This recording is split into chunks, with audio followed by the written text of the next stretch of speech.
Alright, story time. You ever heard the one about Domingos Cat? No? Well, I'll tell it to you then. Once upon a time, there was a man who was very poor.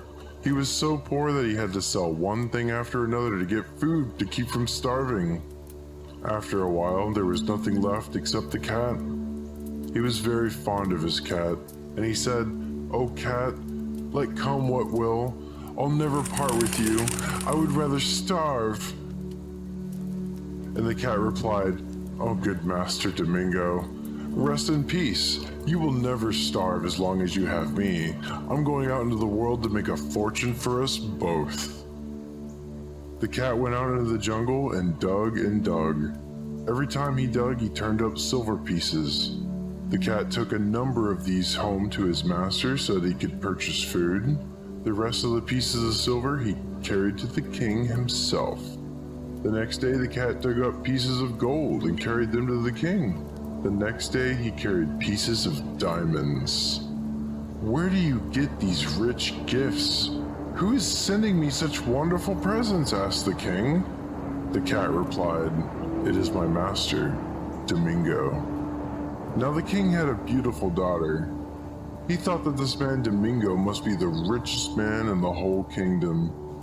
He decided that his daughter should marry him at once. He made arrangements for the wedding through the cat.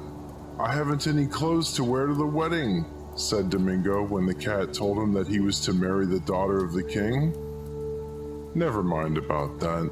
Just leave it to me," replied the cat. The cat went to the king and said, "O king, there's been a terrible fire in the tailor shop where they were making the wedding garments of my master, Domingo. The tailor and all of his assistants were burned to death, and the entire outfit of my master Domingo was destroyed. Hasn't your majesty something which you could lend him to wear at the wedding?" The king sent his richest garments, which the wardrobe afforded. Domingo was clothed in a state ready for the wedding. "But I have no palace which to take my bride," said Domingo to the cat. "Never mind. I'll see about that at once," replied the cat. The cat went into the forest and the great castle where the giant dwelt.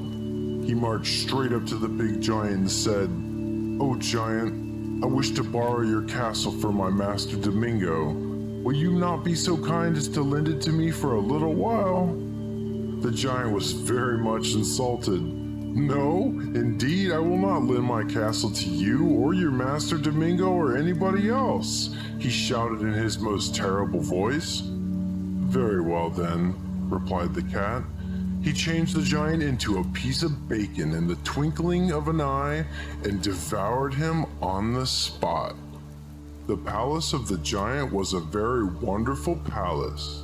There was one room decked with silver, and one room decked with gold, and another room decked with diamonds. A beautiful river flowed through the garden gate. As Domingo and his bride sailed down the river to the garden gate in the royal barge, they saw the cat sitting in the window singing. After that, they never saw him again. He disappeared into the jungle and went to make some other poor man rich.